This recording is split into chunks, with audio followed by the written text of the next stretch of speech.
거룩한 주일 주 앞에 나와 예배하시는 모든 성도님들에게 하나님의 크신 은혜와 평강이 충만하게 임하시기를 바랍니다. 저는 지난 주간 우리 선교위원회에서 담임 목사일 때 좀 돌아봐야 되는데 시간을 갖지 못했던 선교지를 방문하도록 주선해 주셔서 1차로 우리 태국 김진애 선교사님을 찾아 방문하게 되었습니다.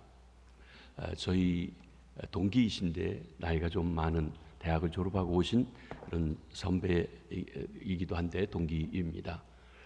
이스라엘에 오랫동안 계시다가 한 15년 전쯤 태국에 오셔서 사역하시는 목사님이십니다. 아마 이번에 방문하게 된 가장 큰 것은 여기에서 이분은 태국 현지인들을 위한 교회를 세우시되 특별히 방콕 수도를 중심으로 해서 사역하십니다. 좀 멀리 있는 시골에 있는 원주민들이 아니라 방콕에 있는 분인데 거기 교회를 하나를 설립하게 됐습니다.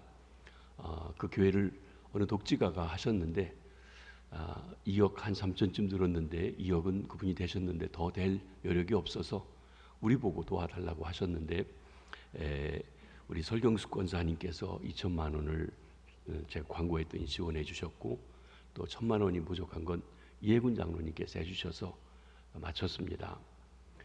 작년에 봉헌식을 하는데 오라고 하는데 코로나 때문에 갈 수 있는 상황이 아니어서 못 가게 되었는데 늦게라도 좀 와서 보고 가면 좋겠다고 해서 다녀오게 되었습니다.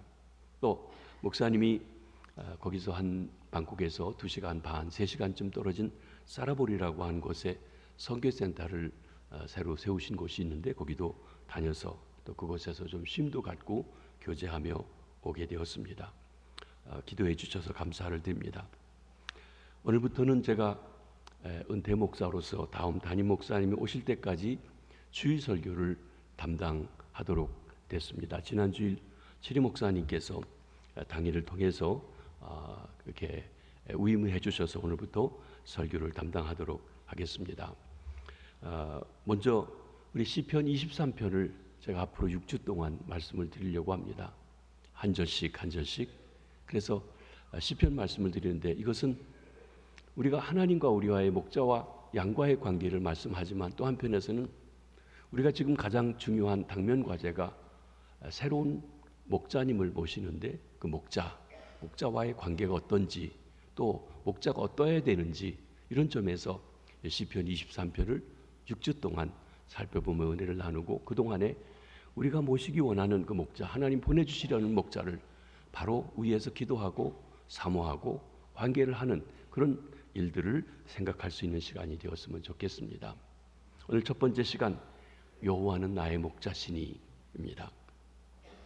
시편 23편은 성도들 사이에 가장 애송되는 시요 또 귀중한 하나님의 말씀입니다. 제 자신이 목회하면서도 그 말씀을 설교할 뿐만 아니라 또한 예배를 드릴 때 특별히 가정에서 신방에서 묵상기도 할 때는 거의 대부분 이 시편 23편 말씀을 읽어드리는 그런 시이기도 합니다. 시편 23편에는 인생이 담겨 있습니다. 모든 시대에 인생이 담겨 있습니다. 시편 23편은 다윗의 시입니다. 다윗이 소년 시절에 아버지 이새의 양떼들을 맡아 치는 양으로서 목자로서 양을 치는 목동 생활을 체험해서 나온 실감이 있는 시입니다.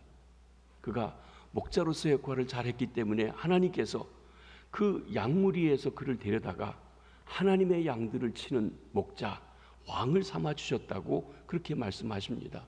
그러기에 왕이라든지 어떤 직분도 목자라고 하는 역할을 하는데 그는 이런 관계에 대한 것을 이 시가 다 함축적으로 말해주고 있는 그런 참 아름다운 시입니다. 그는 무더운 여름날 양떼를 몰고 물가로 가는 법을 알고 있습니다. 시온가에 시원한 곳에서 양떼를 쉬게 할 줄도 알고 있었습니다. 초장에서 풀을 뜯기는데 한 곳이 다 끝나면 다른 곳으로 인도하여 그들로 하여금 풀을 계속 먹을 수 있도록 안내하는 것도 감당하고 잘 알았던 것입니다. 뿐만 아닙니다. 겨울이 닥칠 때 추위를 피할 수 있도록 양떼를 인도하고 보호하는 법도 알았습니다. 나아가 혹시 양이 상하게 되면 치료해 주는 법도 알고 있었습니다. 성경은 종종 인간을 양에 비유하고 있습니다. 다윗은 하나님과 우리 인생의 관계를 목자와 양들의 관계로 비유하며 쓰고 있는 것입니다.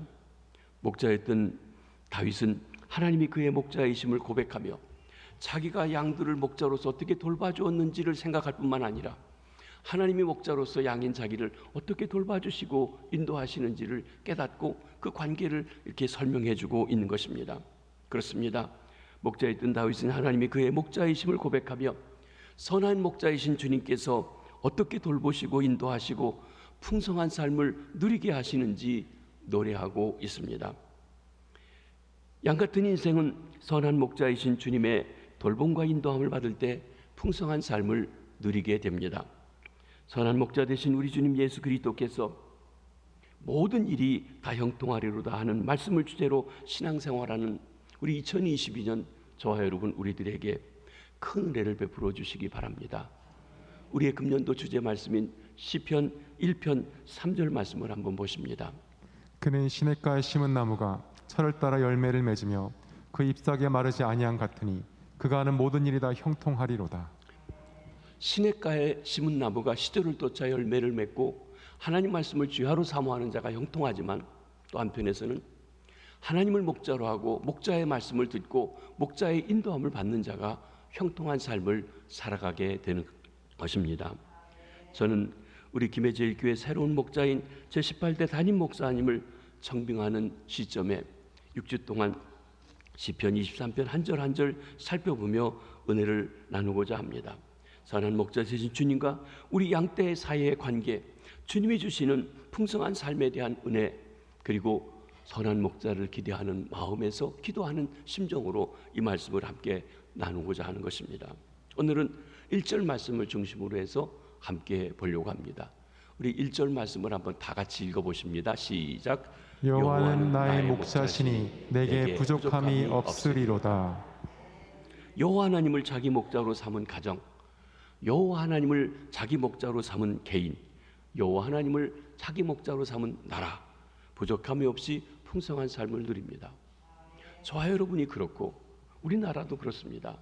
여러분, 우리나라 5천년 반만년 역사를 돌아보십시오. 언제부터 우리나라가 풍성해지고 세계적인 명성을 얻고 잘 살게 되었습니까? 복음이 들어온 142년 전부터 달라지기 시작했습니다. 여호와를 목자로 삼고 우리나라가 회복되고 잘 삽니다. 77년 전에 남북으로 나눠진 후에 하나님을 목자로 삼는 사람들이 많이 있는 남한과 하나님을 박해하고 목자라는 걸 부인하고 그렇게 섬기는 사람들을 오히려 박해했던 북한 땅과 어떤 차이가 있는지 우리는 눈으로 보고 역사적인 교훈을 보고 있습니다. 하나님을 목자로 하여서 풍성한 삶을 누리는 저와 여러분, 우리 교회, 우리나라 되기를 주님의 이름으로 축복합니다. 여호와는 나의 목자시니, 이는 인간과 그의 창조주 하나님 사이에 심오하면서도 실제적인 관계를 말해줍니다. 여호와는 나의 목자시니, 이는 여호와가 목자라고 하는 고백입니다. 여호와, 이름의 뜻이 무엇입니까? 저와 여러분, 우리 그리스도인들이 믿는 하나님이란 말은 사실은 보편적인 신을 이야기하는 보편적인 단어입니다. 그 하나님의 이름이 누구냐고 할 때 우리는 여호와 하나님이라고 얘기합니다. 우리가 잘 아는 출애굽기 3장에 모세가 이드로의 양을 치고 있을 때 하나님께서 그를 부르시죠. 시내산 가시나무 떨기, 불이 붙어서 타고 있는데 불이 속에 그 나무가 사라지지 않는 희한한 광경을 보고 가까이 갔을 때 하나님께서 그를 네 발의 신을 벗으라고 하시면서 애굽에 가서 내 백성을 구출해 와라 하고 명하십니다. 그때 모세가 하나님 앞에 물어보죠. 당신이 누구십니까? 누구신데 나를 보내십니까? 누가 나를 보냈느냐고 물어보면 뭐라고 대답해야 됩니까? 그때 하나님께서 우리 번역 성경에는 나는 스스로 있는 자다, 스스로 있는 자가 너를 보냈다고 해라, 그렇게 얘기했습니다. 히브리 말로 아헤이란 말입니다. 영어 성경의 번역은 I am that I am, 나는 나다, 그렇게 번역했습니다. 우리말로는 스스로 있는 자라고 했어요. 그 말에서 나온 말이 여호와입니다. 그러니까 여호와라는 말은 스스로 존재하시는 분, 진정한 신, 참신이란 의미를 가지고 있습니다. 여러분, 저와 여러분, 우리 부모님이 우리를 낳아주셨습니다. 부모님은 또 부모님이 있습니다. 이렇게 올라가면 어떻게 존재했을까요? 우리 성경적으로 하나님이 지어주셨죠. 우리는 누군가에 의해서 존재되어진 것은 신이 아닙니다. 아무리 그 예술품이 멋지고 아름답고 거창하고 화려하고 정교하게 되었어도 누군가 만든 사람이 있다면 그 자체는 신일 수가 없습니다. 그렇습니다.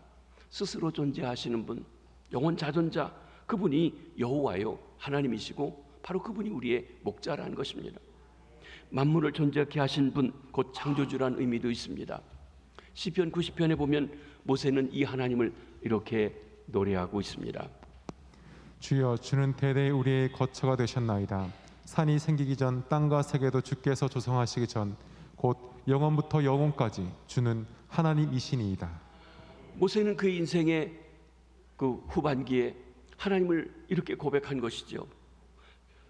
주여, 주는 대대 우리의 거처가 되셨습니다. 내 삶의 근거가 주님이십니다. 산이 생기기 전, 땅과 세계에 조성하시기 전 주께서는 영원전부터 영원까지 존재하신 분이라는 거예요. 여러분, 우리가 이 말을 하지만 사실은 이해하기 쉽지 않은 말입니다. 우리 땅, 지난번에도 우리 얘기했습니다. 김해로에게 만장대가 있어. 언제 생겼을까요? 몰라요. 우리가 태어나기 훨씬 전부터 있었음에 틀림없습니다. 우리가 태어나 보니까 이미 존재해 있었어요. 그 만장대가 있기 전부터 계셨던 분, 우리 하나님, 하늘이 있기 전부터 계셨던 하나님, 바다가 있기 전부터 계셨던 그분, 영원 전부터예요. 영원이란 시간을 우리는 이야기하지만 사실 우리는 실감나게 얘기를 하지 못합니다. 왜냐하면 우리는 많아야 8, 90년, 100년 살다가 가는 인생일 뿐입니다. 그런데 영원이 언제입니까? 바로 우리 할아버지, 징조 할아버지, 고조 할아버지, 몇 대손, 우리 이제 반만년 역사, 그 전부터가 영원이에요. 영원까지 언제까지입니까? 우리가 죽어서 그 이후 영원까지 우리는 영원하신 하나님께로부터 와서 영원하신 하나님께로 돌아가는 것입니다. 모세의 고백이고 저와 여러분의 고백입니다. 그 하나님이 우리의 목자라는 것입니다. 창조주이십니다. 그런데 성경에서 여호와라고 하는 말을 할 때 아주 중요한 의미가 더 있습니다. 그건 뭐냐면 언약의 하나님이라는 것이에요. 하나님이 피조물들과 약속을 하십니다. 여러분, 약속한다지 언약을 맺을 때는 동등한 위치에서 하는 거죠. 근데 하나님이 피조한 물건, 피조한 존재, 그리고 그가 구속해준 어떻게 보면 그를 거스린 존재와 언약을 맺으시는 거예요. 언약을 맺으시고 신실하게 그 언약을 지킵니다. 그 백성들은 언약을 깨고 배신하고 등을 돌리고 그게 다른 우상을 섬기고 나아갈 때에도 하나님은 그 약속을 끊임없이 지키시고 깨닫지 못한 그를 돌이키고 때로는 채찍질하시고 연단시키시고 그러시면서도 그 역사를 일고 가시는 신실하신 하나님이십니다. 이 신실하신 하나님, 약속의 하나님을 얘기할 때 여호와라고 합니다. 여러분, 성경을 자세히 보시면 엘로힘, 하나님이라고 할 때는 권능 있고 능력 있는 분이라고 할 때 주로 그런 표현을 썼습니다. 그러나 언약 관계를 표현할 때는 여호와 또는 이런 말을 써서 여호와 하나님이라고 하셨습니다. 이 여호와 하나님을 나의 목자로 하나님과 약속하는 거죠. 하나님이 나의 목자가 되셔서 양을 돌보듯 돌봐주시고 나는 그분의 양입니다 고백하며 살아가는 이가 복이 있다고 한 것입니다. 여호와는 나의 목자시니 내게 부족함이 없으리로다. 여호와는 나의 목자시니, 이는 여호와가 목자이시고 나는 그분의 양입니다 하는 고백입니다. 성경은 종종 인간을 양에 비유하고 있습니다. 이사야서 53장 6절 말씀을 봅니다.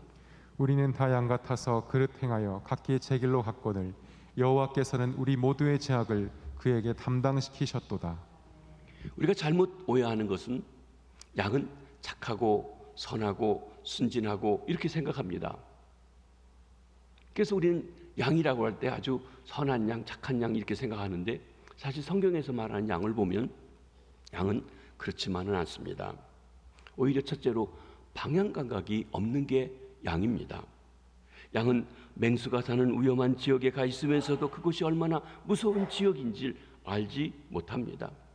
다니다가 길을 잃어버릴 줄은 알면서도 자기 길 갔던 길을 돌아오지 못하는 것이 양입니다. 양은 방황하는 존재입니다. 모든 동물들은 자기 집에 쉽게 찾아오는 귀소 본능이 있는데 양은 그렇지 못하다는 것이에요. 떠나면 돌아올 줄을 몰라요. 그렇기 때문에 양은 어리석은 짐승에 속합니다. 두 번째, 양은 전적으로 의존하는 동물입니다. 모든 동물이 어느 정도 자기를 지킬 수 있는 차구책이, 보호책이 가지고 있습니다. 자연과 색깔을 맞추는 그런 방법이든지 아니면 자기 몸의 어떤 일부를 무기로 삼아서 자기를 보호하는데, 양은 이러한 자구책이 전혀 없는 무기력한 동물이라고 하는 것입니다. 게다가 양은 자기 혼자서는 살 수가 없습니다. 먹이도 제대로 찾지 못합니다. 마실 물도 제대로 찾지를 못합니다. 전적으로 목자에 의존해서 살아갑니다. 그러니까 목자가 누구냐에 따라서, 목자가 어떻게 인도하느냐에 따라서 먹을 것, 마실 것, 보호하는 모든 것이 의존되어지는 연약한 동물입니다. 양은 무기력한 동물입니다. 실제로 양은 고집이 셉니다. 그러면서도 고집이 얼마나 센지 모른다는 것이, 자기 뜻을 굽히지 않습니다. 앞으로만 나갑니다. 돌아설 줄을 모릅니다. 여러분, 100마리의 양이 가는데 혼자 방향을 틀고 이게 옳다고 갑니다. 다른 양들이 가는데 눈치 보고 그래 따라가는데 따라도 안 가요. 자기가 옳대요. 끝까지 옳대요. 그리고 그 길로 간다는 것이 고집스럽다는 것입니다. 왜 양이 길을 잃느냐? 그게 뭐냐면 자기 방향을 정해놓고 그게 옳다고, 무조건 옳다고 가기 때문에 그렇다는 것입니다. 자기가 옳은 줄만 압니다. 그래서 양들이 길을 잃게 되어집니다. 어쩌면 우리 인간이 그렇습니다.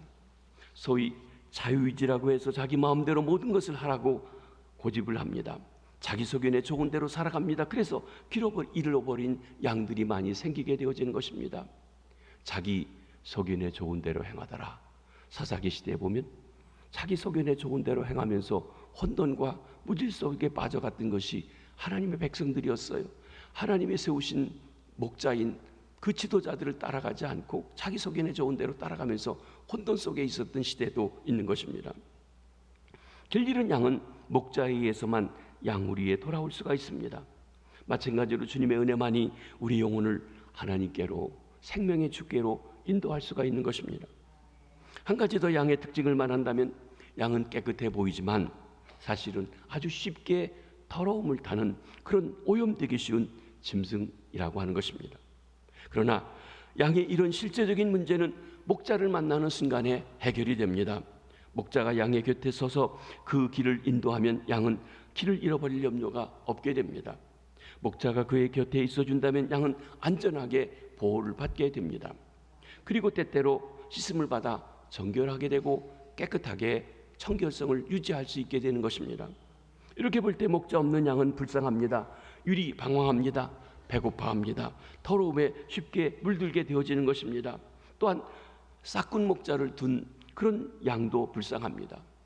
목자의 모양을 가졌는데 참 선한 목자가 아니고 싹군 목자도 있습니다.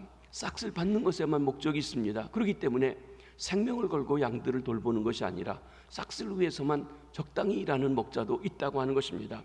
우리 주님께서도 그렇게 말씀하십니다. 요한복음 10장 말씀을 한번 보십니다. 나는 선한 목자라. 선한 목자는 양들 위하여 목숨을 버리거니와 삭구는 목자가 아니요 양도 재앙이 아니라 이리가 오는 것을 보면 양을 버리고 달아나나니 이리가 양을 물어가고 또 해치느니라. 이리와 곰들이 때로는 양을 공격해 올 때 삭군 목자들은 자기가 위험하게 되면 도망가고 피해버린다는 거예요. 그러나 선한 목자는 그 싸웁니다. 다윗은 사자가 자기 양떼를 잡아먹으려고 왔을 때 사자와 싸워서 이겼다고 하는 이야기들을 하는 것을 보면 선한 목자가 어떤 것인지에 대해서 알고 있고 말씀하고 있습니다. 현대를 살고 있는 많은 현대인들은 선한 목자가 아닌 싹군에게 끌려다니는 경우가 있습니다. 첫 번째 싹군은 돈입니다. 달러입니다. 황금입니다. 그래서 이렇게 노래합니다. 전능한 달러가 나의 목자시니, 전능한 돈이 나의 목자시니, 돈만 있으면 다 된다고 생각하는 거예요. 황금 만능주의입니다. 그럼에도 불구하고 현대인은 끊임없이 부족함 속에 헤매고 있습니다. 돈 있으면 황금 하는데 사실은 만족하지 못하는 부족함이 많은 존재입니다. 어떤 사람은 쾌락을 나의 목자시니 합니다. 그래서 쾌락의 극치인 섹스에 대해서 관심하며 그 쾌락을 찾아 헤맵니다. 그러나 인생의 목마름은 더해갑니다. 마치 우물가의 여인처럼 5 남편을 두었고 6번째 남자와 살지만 목마름이 다 해가지 않았고 예수님을 만나서야 진정한 목마름을 해결받았던 그 여인처럼 그렇게 살아가고 있는 인생들이기도 합니다. 어떤 사람은 권력은 나의 목자시니 하고 노래합니다. 권력을 얻기 위해 수단 방법을 가리지 않고 모든 일을 합니다. 그러나 권력의 셈은 결코 인간의 목마름을 충족시켜주지 못하는 것을 봅니다. 한때는 이런 노래도 있었습니다. TV는 나의 목자시니 내 영이 부족함 투성이로다. 그가 나로 소파에 앉게 하시고 주의 이름을 위해서는 아무것도 하지 못하게 하는도다. 그렇습니다. TV를 볼 때 소파에 앉아서 성경도 못 보게 하고 기도도 못 보게 하고 주의 일도 못하게 하고 거기에 폭 빠지도록 만드는 목자가 되는 일도 있습니다. 근데 너무 재밌거든요. 그래서 저녁 늦게까지 그 TV를 보는 일에 몰두하게 만드는 우리의 거짓 목자도 우리에게 있습니다. 근데 요즘에 우리 자녀들에게 또 다가오는 새로운 목자가 있습니다. 핸드폰입니다. 어디 가나 핸드폰 때문에 다 거기에 매몰됩니다. 핸드폰은 나의 목자시니, 인터넷은 나의 목자시니, 그렇습니다. 이러한 현대인의 삶의 영혼은 더욱 피폐해가고 있을 뿐입니다. 그러나 선한 목자를 두니 양들은 행복합니다. 선한 목자는 양을 불쌍히 여깁니다. 풍성한 꼴이 있는 목장으로 인도해 갑니다. 연합하게 합니다. 흥하게 합니다. 선한 목자는 양들을 위하여 목숨을 버립니다. 그리해서 이리에게나 사자에게 양을 보호하는 것입니다. 그 중에서도 여호와 하나님을 목자로 삼은 자는 복이 있습니다. 그래서 시편 기자인 다윗이 이렇게 고백하는 것입니다. 여호와는 나의 목자시니 내게 부족함이 없으리로다. 여호와 하나님, 영원 자존하신 하나님, 스스로 계신 하나님, 전지전능하신 하나님, 언약을 맺으시고 그 약속을 신실하게 지키시는 하나님이 나의 목자이실 때 나는 부족함이 없습니다 라고 고백하는 것입니다. 이것은 자기의 모든 소유가 충족되어서가 아닙니다. 고난이나 연단이 없어서가 아닙니다. 소유의 근원이 되시는 하나님을 소유한 사람의 진정한 고백인 것입니다. 다윗도 어려움을 많이 겪었습니다. 어쩌면 다윗의 일생을 보면 참 고난이 그렇게 많았던 사람이 없습니다. 자기 주군이고 장인이기도 했던 사울에 쫓겨서 수없이 피난당하고 도망쳐 다녀야 했습니다. 심지어 그의 인생의 후반기에는 자기 아들 압살롬이 자기를 반역하고 그리고 반역을 일으켜서 도망쳐 다니는 그런 딱한 사정도 그에게 있었습니다. 그럼에도 불구하고 그의 고백은 여호와가 나의 목자시니 내게 부족함이 없으리로다 막 고백하는 것입니다. 그러기에 이 고백은 단순히 아무 일도 안 일어나고 승승장구하고 모든 일이 잘 된다는 그런 의미의 형통을 말하는 것이 결코 아닌 것을 우리가 알게 되어지는 것입니다. 우리 아기를 가진 엄마들이 있는데 아기들은 엄마 바라기지요. 엄마만 있으면 행복하고 좋습니다. 또 배고프면 끙을 대면 엄마가 젖을 주고 그러면 그들이 만족해합니다. 여러분, 엄마가 잠깐 아기를 떠나 있을 때 애가 울고 보챕니다. 엄마를 찾습니다. 엄마가 돌아왔습니다. 아직 엄마가 젖을 먹여주지 않고 있지만 엄마가 자기 곁에 있다는 것을 확인하면서도 벌써 울음이 그치고 그리고 입을 벌리면서 그 아이의 얼굴에 미소가 떠오르는 것을 봅니다. 그렇습니다. 하나님을 자기 목자로 삼은 인생의 고백이 바로 그렇습니다.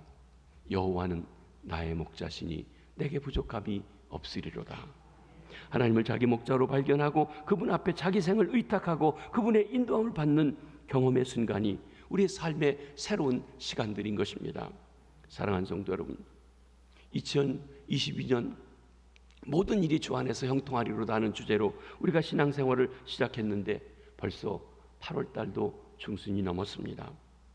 이 한 해를 살아가면서 여호와는 나의 목자시니 내게 부족함이 없으리로다.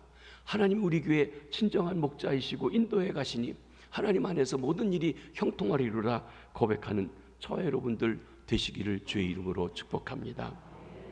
나아가서 우리의 남은 삶도 진정 하나님을 목자로 하여 하나님의 인도하심과 보호 속에 승리하는 아름답고 귀한 복된 삶들 이루시길 주님의 이름으로 축복합니다. 근두째로 여호와는 나의 목자시니 내게 부족함이 없으리로다. 이는 선한 목자 되신 여호와 하나님의 돌보심으로 자신의 부족함이 없다는 고백입니다. 여호와는 나의 목자시니 그거면 되지 뭐가 더 필요하겠습니까? 이런 일화가 있습니다. 지금은 우리가 주보를 만들면 우리 컴퓨터에서 다 작업을 하니까 토요일 날이면 서로가 다 작업을 해서 준비하고 또 고치고 합니다. 근데 한때는 이 인쇄소에 가서 가리방으로 쓰는 걸 넘어서 이제는 인쇄소에 가서 맡겨가지고 인쇄를 할 때인 것 같습니다. 어느 교회 주보를 담당하고 있는 인쇄소에서 담임 목사님에게 전화가 걸려왔습니다. 설교 제목이 빠져있기 때문이었습니다. 목사님이 설교 제목을 불러줍니다. 여호와는 나의 목자시니. 오늘 제 제목하고 똑같습니다. 그러자 인쇄소 직원이 다시 묻습니다. 그게 다입니까? 평소 목사님의 설교 제목이 좀 길었던 것 같습니다. 그러자 목사님이 대답을 하십니다. 여호와는 나의 목자시니 네, 그것으로 충분합니다. 다음 날 주보가 배달됐는데 담임 목사님이 깜짝 놀랐어요. 본인은 여호와는 나의 목자시니 그것만 이렇게 얘기해 줬는데 뭐라고 써 있냐면 여호와는 나의 목자시니 네, 그것으로 충분합니다. 이게 길게 제목이 써 있는 거예요. 아니 왜 이렇게 했지 하고서 가만히 그 제목을 보니까 이 인쇄소에서 너무 제목을 잘 정해준 거예요. 설교 제목이 다 들었어요. 내용까지 다 들었어요. 더 할 말이 없어요. 여호와는 나의 목자시니 네, 그것으로 충분합니다. 그래서 이 목사님이 크게 감동을 받고 그리고서는 그날 설교가 아주 은혜스러웠다고 얘기를 합니다. 그렇습니다. 정말 여호와는 나의 목자시니 입으로만 아니라 말로만 아니라 친정 하나님을 목자로 삼고 살아가면 다른 게 필요 없다는 것입니다. 다 됐습니다. 그 은혜가 저와 여러분에게 있어지시기를 바랍니다. 여러분, 주님이 나의 목자로서 부족한 것을 채워주십니다. 그러기 노래하는 것입니다. 여호와는 나의 목자시니 내게 부족함이 없으리로다. 우리가 예기치 않았던 환난을 처할 때 기도하였더니 하나님이 우리를 환난에서 건져주셨습니다. 아마 지나온 날들을 가만히 생각해 볼 때 과연 하나님께서 여기까지 인도해 주셨다, 에베네셀의 하나님이시다, 그렇게 고백하실 분들이 많이 계실 것입니다. 우리는 다 하나님의 도우심을 체험하였습니다. 하나님은 우리의 길을 살펴주시고 방향을 설정해 주십니다. 우리는 너무 놀라운 방법으로 인도함을 받았고 보이지 않는 손과 발이 함께하는 것을 체험하는 것입니다. 하나님은 우리의 목자이십니다. 매일매일 푸른 초장으로 양을 인도하시는 목자이십니다. 양이 자기 목자를 알고 살아갈 때 풍성하게 인도됩니다. 그러나 양이 자기 목자를 잃어버리고 초장을 떠났을 때에도 목자는 양을 다시 찾아 우리 안으로 이끌어 들이시는 것입니다. 그러므로 목자 대신 하나님의 인도하심을 받는 동안 곁길로 갈 필요가 없습니다. 주님을 목자로 삼을 때 부족함이 없는 것입니다. 혹 우리 가운데 이렇게 생각하시는 분도 있을 것입니다. 그것은 하나님의 인도하심과 하나님의 보호하심, 하나님의 공급하심을 받아서 풍요롭게 부족함 없이 여유 있게 살아가는 사람들의 말씀이고, 나는 그런 체험을 못했다고, 늘 힘들고 어렵다고 이렇게 말입니다. 사랑하는 성도 여러분, 어려운 일을 당하시고도 하나님의 인도함을 받은 경험이 없다고 해서 낙심할 필요는 없습니다. 여러분이 자기 자신 외에는 아무도 모르는 그 시련이 있을 때 하나님이 보이지 않는 손길로 여러분과 함께 하셨습니다. 혈육에게도 남편이나 아내에게도 말할 수 없는 고민이 있을 때 하나님은 여러분의 영혼을 강하게 하시고 마음을 굳건하게 만들어 주셨습니다. 그러므로 당할 때는 정말 어려웠지만 그 시련이 결국 나를 단련하시고 연단하시고 정금같이 나오게 하시는 것입니다. 그만큼 연단받은 사람이 되게 하십니다. 커다란 시련을 겪은 사람은 작은 시련을 능히 극복할 수 있습니다. 어떤 분은 말합니다. 하나님이 나의 목자이시다는 사실을 어떻게 알 수 있습니까? 라고 말입니다. 대답은 분명합니다. 하나님이 매일매일 푸른 초장에서 우리를 먹이시기 때문입니다. 우리가 흔히 사고를 만나거나 죽을 위기에 있을 때 거기서 겨우 살아나게 되면 하나님께서 눈동자같이 지켜주셔서 살게 되었다고 그렇게 감격해 하기도 합니다. 제가 이번에 방콕에 가서 아주 특별한 경험을 했습니다. 아마 평생 잊어버리지 않을 것 같아요. 첫날 이제 뭐 태국에 가면 왕궁을 보라고 하는데, 지금까지 제가 태국을 몇 번 그 강의하러 갔지만 한 번도 간 적이 없어서 이번에는 선교사님한테 부탁했어요. 왕궁을 보고 오라는데 왕궁 좀 갑시다. 그랬더니 이제 첫날 왕궁을 구경시켜 줬어요. 근데 태국에 있는 김용식 목사라고 있습니다. 저 1년 후배인데 태국 방콕 한인교회 목회를 하고, 우리 오경숙 권사님하고 마산 상랑교회 고등부 같이 지내셨다는 목사님이십니다. 이 목사님이 저녁을 사준다고 그래서 5시 반에 만나기로 하고 저희가 4시 반에 왕궁에 나왔습니다. 23km랍니다. 한 40분이면 가고 늦어도 1시간이면 충분하다고 그래서 4시 반에 이제 출발을 했어요. 근데 출발에 가는 길에 비가 오는 거예요. 소나기가 옵니다. 뭐 그냥 우다다닥 할 정도로 이렇게 와요. 뭐 그런 거 하고 가는데 갑자기 이 방콕이 그런 줄 처음 알게 되었는데, 뭐 처음 갔으니까 처음 알겠죠. 그런데 이제 물이 차가지고 이 바퀴에 물이 이렇게 잠기는 거예요. 앞에 오는 차들을 보면 바퀴 반쯤 이렇게 잠겨서 이제 올라오는 거예요. 근데 그런 길이 한없이 계속됩니다.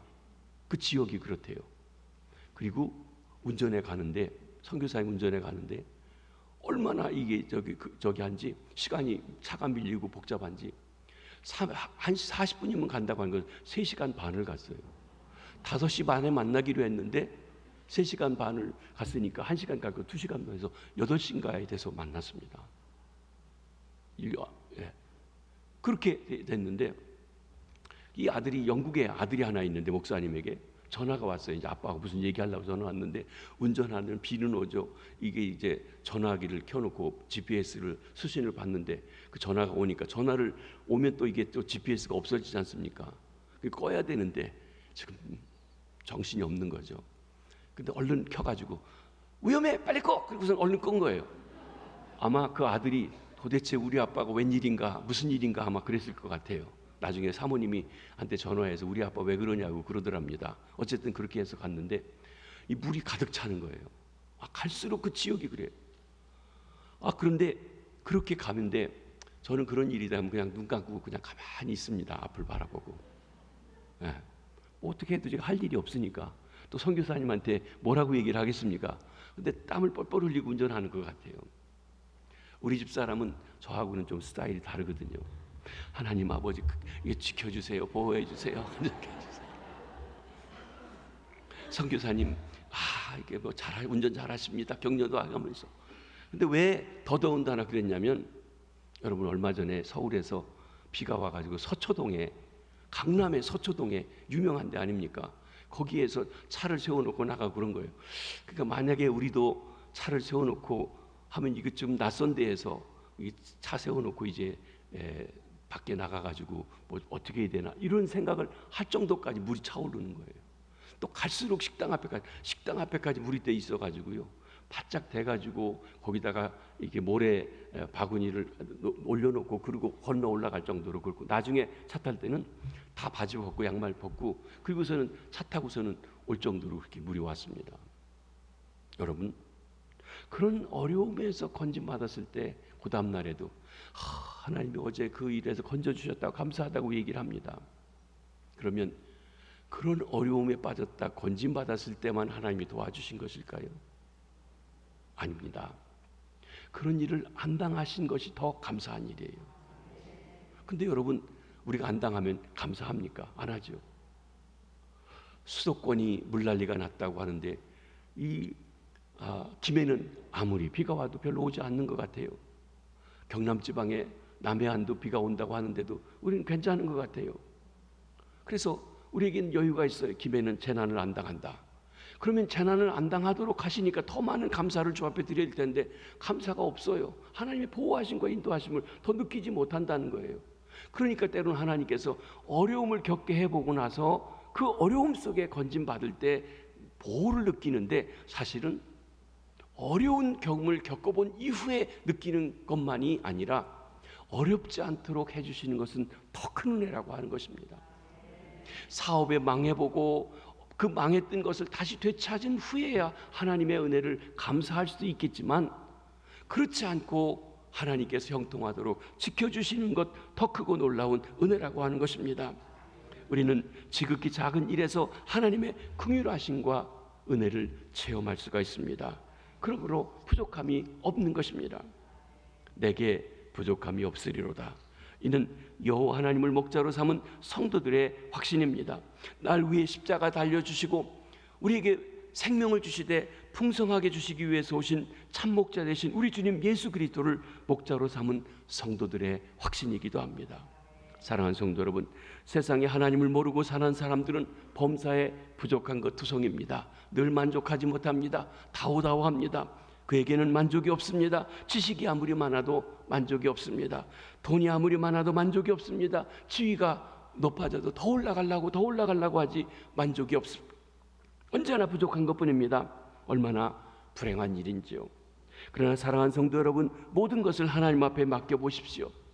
양이 목자에게 모든 것을 맡기고 인도함을 받듯이 말입니다. 그때 이런 고백이 나오게 됩니다. 여호와는 나의 목자시니 내게 부족함이 없으리로다. 사랑하는 성도 여러분, 이 고백이 친정 저와 여러분의 고백이 되기를 바랍니다. 이 말은 다윗의 고백이지만 사실 모든 믿는 사람에게 해당하는 말이기도 합니다. 우리도 다윗 같은 믿음을 가질 때 이런 신앙을 고백할 수 있습니다. 다윗은 그가 목자로서 양을 치던 경험에서 이 사실을 잘 알았습니다. 양은 무엇을 먹을까, 무엇을 마실까 염려하지 않습니다. 목자가 풀을 먹을 때는 풀을 뜯어주고, 그 다음에 물을 마실 때는 물을 마시게 해주시고, 이쪽 초장이 다 말랐으면 새로운 초장으로 인도하는 것도 함께 해주고, 그 가는 길에 있는 어려운 짐승들이 공격해 올 때도 보호해 주는 것도 목자가 할 일이라는 것입니다. 목자의 인도를 받게 되면 목자가 때에 따라 푸른 풀밭으로 인도합니다.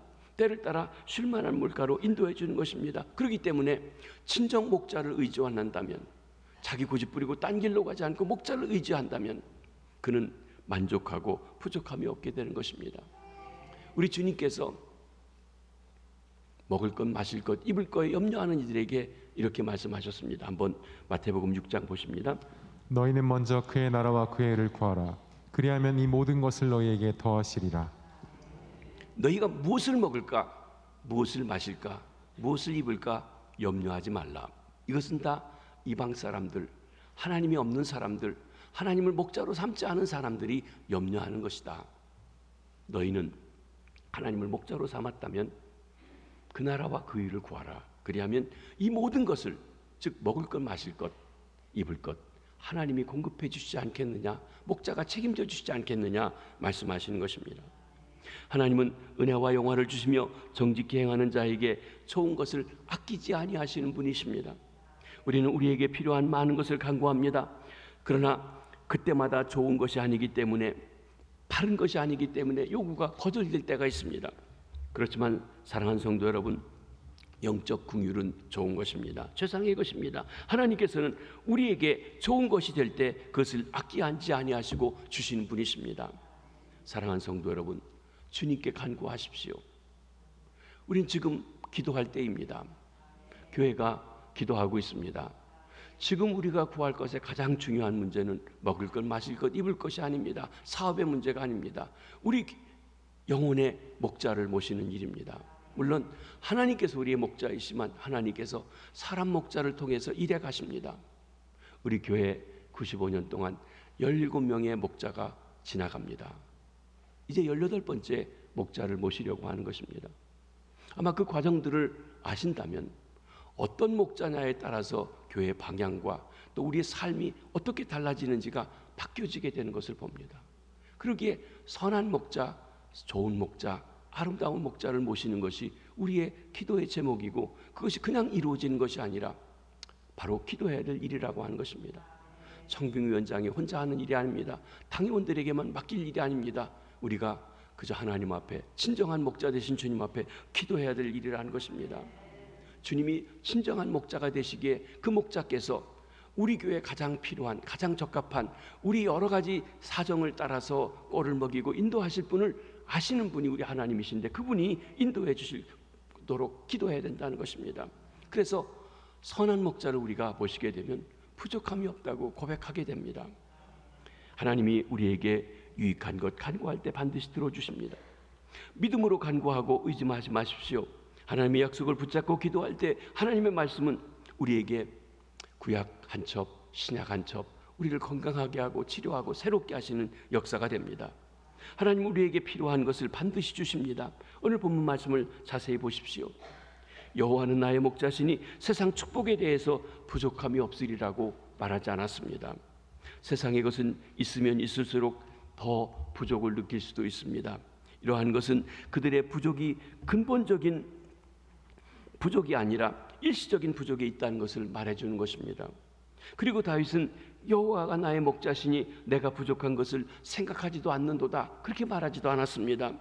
하나님은 전능하셔서 우리가 미처 생각하지 못하는 것까지도 아시고 공급해 주시고 역사하십니다. 우리가 좋아하는 성경 구절처럼 우리의 구하는 것이나 생각하는 것에 넘치도록 능히 하시는 주님이십니다. 그러나 그것이 우리 인간의 본질적인 부족을 만족시켜 주시는 것은 아닙니다. 여호와는 나의 목자시니 내게 부족함이 없으리로다. 이 말씀은 본질적인 부족에 관련된 말씀입니다. 우리에게 필요한 것이 있습니다. 그런데 여러분, 필요한 것과 원하는 것의 차이가 있습니다. 영어로 하면 what we need, 필요한 것과 what we want, 우리가 원하는 것의 차이가 있다는 거예요. 우리는 내가 원하는 것을 내가 필요한 것이라고 생각하고 구합니다. 여자 여러분, 여자를 얘기하면 여자들이 남자 보고서 옷이 많기 때문에 한번 오늘 옷장을 한번 이렇게 보십시오. 여러분이 원해서 옷을 다 사셨는데 어떤 옷은 입어보지도 않은 옷도 있지 않습니까? 1년이 지나도록 안 입는 옷도 있지 않습니까? 몇 년이 돼도 안 입는 옷이 있지 않습니까? 원해서 샀는데 필요하다고 생각했는데 필요하지 않은 거예요. 1년 이상이 돼도 안 입는. 그동안 바자회를 안 해서 정리를 못 하셨다면 이번 10월 달에 바자회를 하신답니다. 이거 미리미리 준비하셔가지고 안 입는 건 다 내놓으세요. 여러분 필요 없는 겁니다. 무슨 말씀이 이해가 되시죠? 원해서 샀는데 필요 없는 거예요. 그러니까 뭐냐면 내가 돈 주고 샀지만 사실은 필요 없는데 돈을 쓴 겁니다. 하나님이 우리가 나 필요합니다 하고 얘기했지만 너 그거 필요하지 않아. 네가 원하는 것이지만 what you want, 네가 원하는 것이지만 네가 필요한 건 아니야 하고선 안 주실 수도 있다는 것입니다. 그렇습니다. 이 구분을 우리가 할 수 있어야 됩니다.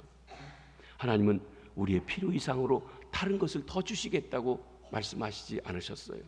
그게 사실 주기도문 우리가 별로 좋아하지 않은 구절이 하나 있어요. 그게 뭐냐? 우리에게 일용할 양식을 주시고 데일리 브레드, 매일 먹을 양식을 달라는 거예요. 우리는 어떻습니까? 하나님 10년 먹을 걸 싸놓게 해주시고요, 20년 먹을 걸 싸놓게 해주시고요. 그런데 하나님께서는 매일 만나를 거둬드리라고 하시거든요. 하나님과 매일 살자는 거예요. 근데 우리는 싸놓고 싶어 해요.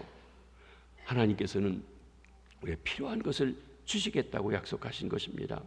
사랑하는 성도 여러분, 사람이 세상을 살아가면서 하나님을 믿고 의지하며 살아갈 때 하나님이 그의 목자가 되셔서 양들의 필요한 것을 때에 따라 아시고 공급하시고 인도하시고 채워주시는 분이십니다. 그래서 부족함이 없게 해주심을 믿으시길 바랍니다. 이것이 하나님을 아는 성도들의 확신입니다.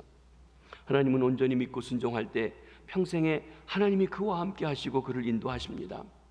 아브라함을 보십시오. 하나님의 말씀을 듣고 순종해 왔을 때 그에게 모든 일이 자기 원하는 대로만 되었습니까? 아닙니다.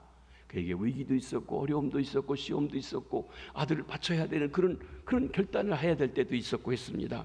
그런데 그가 마지막 숨을 거두면서 했던 말은 무엇이었을까요?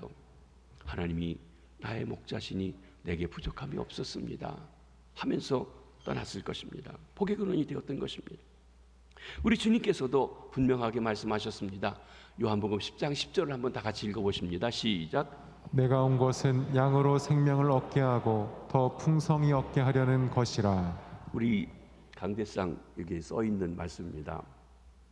양으로 생명을 얻게 하고 풍성히 얻게 하려 함이라. 여러분, 생명 얻은 것만 가지고 만족하지 마시기 바랍니다. 풍성한 생명을 누리셔야 돼요. 여기 우리 박 집사님의 온유 생명이 있어요. 그런데 아기라 엄마 아빠가 다 돌봐야 돼요. 아직 풍성한 생명이 아니에요.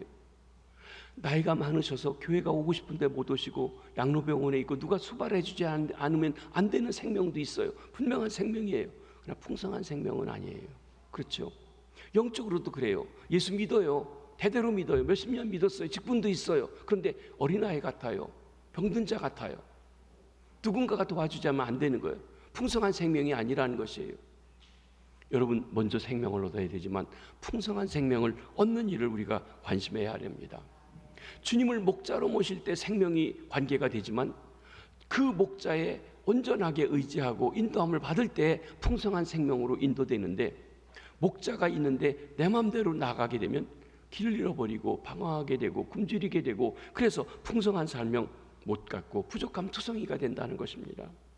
사랑하는 성도 여러분, 주님을 나의 선한 목자로 모시고 부족함이 없는 풍성한 삶을 누리고 계신지요? 아니면 여러분 뜻대로 자행자재하시면서 고집대로 살아가면서 언제나 부족하고 원망하고 불행한 나날을 보내고 계신지요? 여호와께서 나의 목자가 되셨습니까? 혹 교회를 처음 오셨다든지 그냥 다니기만 하신다면 하나님과의 관계, 그분을 나의 목자로 하시고 내가 무슨 일이든지 전적으로 그분을 따라가겠습니다는 목자로 삼으시길 바랍니다. 여러분, 예수님으로 오신 여호와 창조주여 구원주신 그분을 나의 인생의 목자로 나의 마음속에 영접하신 일이 있으신지요? 그 목자의 음성을 듣고 신실하게 따르시기를 바랍니다. 우리가 18대 담임 목사님을 모십니다. 18대 담임 목사님은 우리 교회 등록교인도 아닙니다. 우리처럼 대대로 우리 교회에서 신앙생활 하신 분도 아닙니다. 우리를 잘 아신 분도 아니십니다. 그런데 그분이 오실 때 우리 말 잘 듣도록 모시는 게 아니라 그분에게 목자로서 우리를 이끌어 가십시오. 푸른 초장으로 이끌어 가시고 잔잔한 시냇가로 인도하시고 우리를 보호하시고 그리고 당신을 따라가겠습니다 하는 목자로 모시는 거예요. 대단히 중요한 일입니다. 우리의 영적 생명이 왔다 갔다 할 수 있는 그런 위치에 있는 분을 모시는 거예요.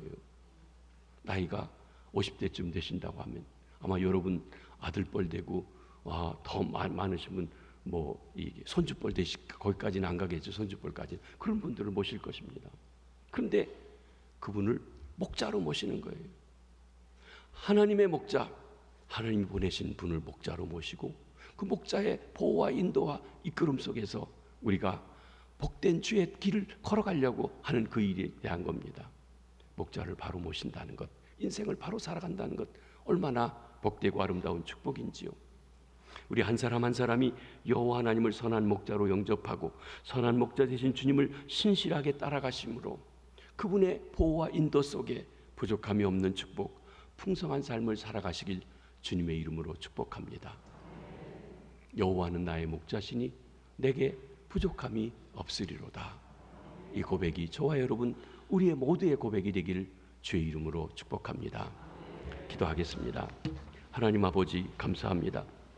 우리가 주님을 알고 믿어 구원받아 목자로 삼게 해주시니 감사합니다. 우리나라가 하나님을 목자로 삼고 살아가게 해주셔서 감사합니다. 우리가 하나님이 축복해 주셨는데 잘난 척하고 곁길로 가고 있지만 진정 하나님께서 우리의 목자가 되셔 인도하실 때 이 민족이 새로워지고 축복되고 번창하고 세계적인 국가로 써주신 것을 압니다. 그러기에 하나님이 우리의 목자, 우리 가정의 목자, 우리 교회의 목자, 우리 민족의 목자로서 인도해 주시는 귀한 삶이 되게 해주시고 부족함 없도록 역사해 주시옵소서.